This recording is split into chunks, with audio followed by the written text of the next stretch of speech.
And now it's time for the further adventures of Big Jon and Sparkie. Today's chapter is entitled The Mysterious Man in the Shack.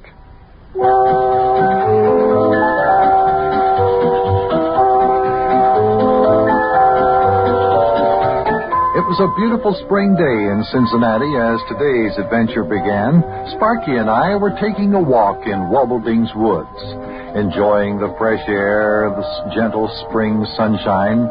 Bunny had gone with us, and he had run off into the underbrush someplace. As Sparkie and I were approaching the clubhouse shack that Sparkie's gang has back there in the woods, Sparkie noticed that smoke was coming from the chimney. There was a mysterious visitor. Let me tell you about it this way. Hey, Big Jon, when we get back to our clubhouse shack, I want to take a look at it and see if it could use a coat of paint. For which I will have to pay, no doubt. Yeah, no doubt. No, I mean, well, that's not a bad idea. But, seriously, Big Jon, it could use some paint. Boy, our clubhouse is starting to look like nothing but an old shack. In fact, if it weren't...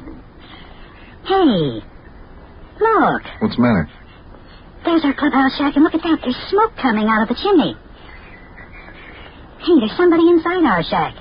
Somebody inside? Well, perhaps it's one of the club members. Rabbit Ears McKeester, Charlie Clammerding, Maxie Finster, somebody like that. Oh, no, it's not them. I know that because they're home doing their homework. Siree. There's somebody inside there that has no business in there. Do you think perhaps it's the Gas House Street Guerrilla Gang?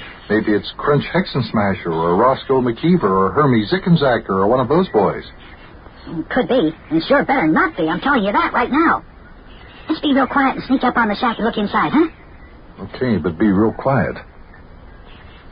What are you going to do if it is the Gas House Street Guerrilla Gang in there? Well, boy, they'd better watch out if it is. Shh. Now, let's be quiet now. Yeah, we don't want whoever is in there to hear us. Let's peep in the window over here. Come on over this way.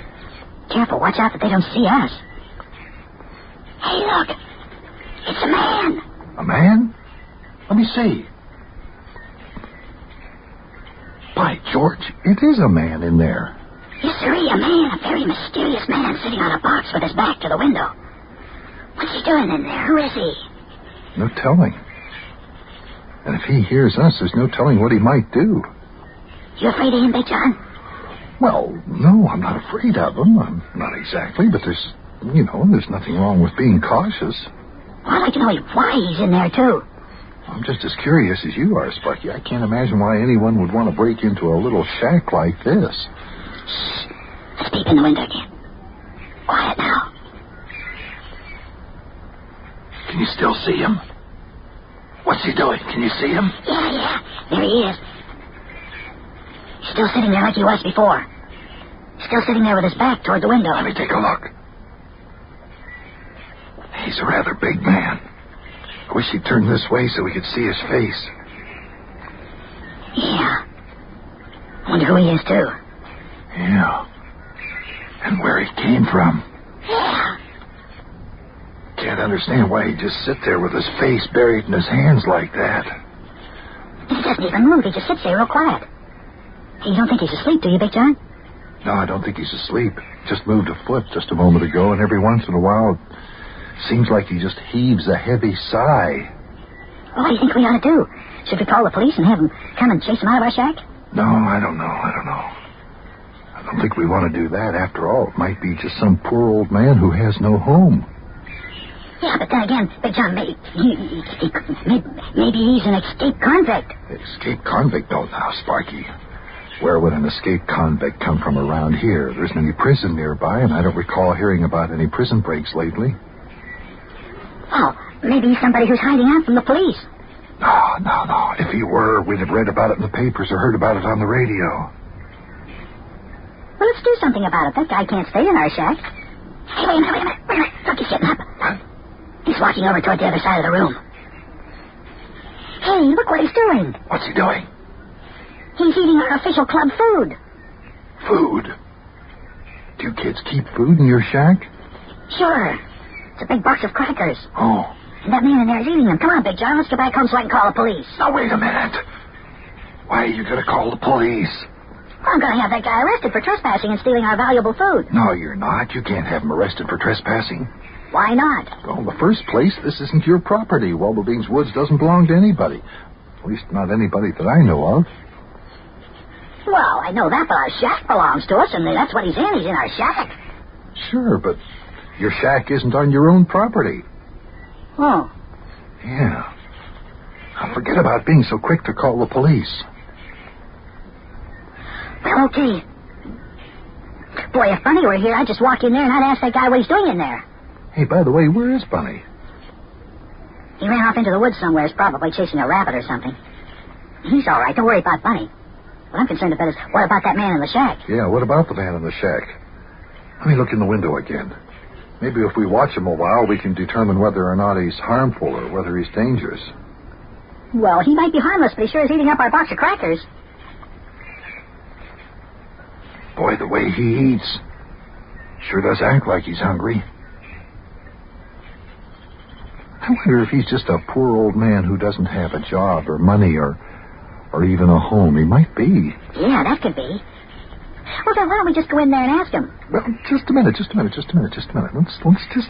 stay here for a minute and watch him and see what he does. Well, he hasn't done anything except get up and get that box of crackers off the shelf over there in the corner. If we don't stop him, he's going to eat the whole box. Well, if he's hungry, let him eat them. If he eats them all, I'll buy your club a whole new box. Oh, well, okay. Hey, look, he's turning his head this way. Ooh, look at that. He's got a beard. Yeah. You know, his face seems slightly familiar, but I can't seem to place it. Well, he looks harmless enough. Yeah, he looks harmless. He does. Sure. As a matter of fact, he even looks a bit helpless. Look at those wrinkles in his forehead. He looks like he's worried about something. Hey, you know something? He almost looks like he's ready to cry. I doubt if that man's a tramp. If he is, he's the best dressed tramp I've ever seen. His clothes are wrinkled and a bit dirty, but they're not very old. Look like they're pretty good clothing. Come on, Big John. Let's go inside and find out who he is. Well, all right. I suppose that is the best thing to do. Yeah, let's go on in. Now, wait a minute. Now, maybe you'd better stand behind me, all right? Okay, go ahead. Open the door. All right, now give me time. Now, what we want to do is just act like we don't know he's in there, see? We'll just walk in just like we're just walking in, just like we're walking through the woods and we come up and we just go in and we don't know there's anybody in there, see? Okay, here we go.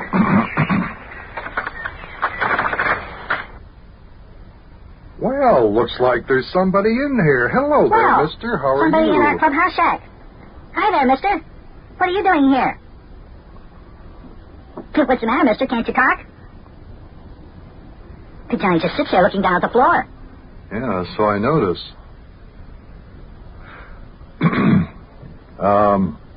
Mister, are you lost, or don't you have any home? Can't you hear me, mister?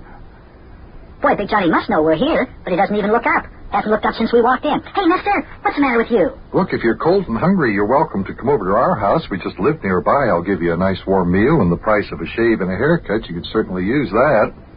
Yeah, he just sits there, Big John. Oh, here comes Bunny. Hey, mister, I hope you're not afraid of dogs. If Bunny comes in here barking, he's my dog. Don't be afraid, because he won't bite you. He just likes to bark a lot. Do you hear me, mister? He still won't talk. Say, mister, are you sick? Why don't you look up at us? Here's Bunny. Now, Bunny, don't bother that man. Hey, look, Big John. Bunny jumped up into the man's lap.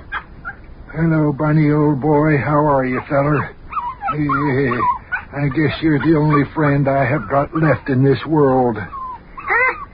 Hey, that's Mayor Plumfront, Big John. That man is Mayor Plumfront. Well, I'd recognize that voice anywhere. Mayor Plumfront. Boy, oh boy, oh boy, oh boy.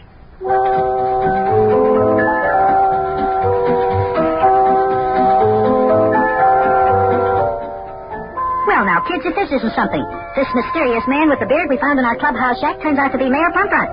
But he won't talk to us. Just sits there looking down at the floor. Hey, Mayor, I thought you went to Florida with the Widow Dilly. How come you aren't down there now? See that kid? He just won't talk. Now, I wonder what in the world is wrong with him. He just sits there and pets my dog, Bunny. Well, now, if this isn't a mystery. Well, I guess we have to leave you now, kids, but I'll see you later. So long.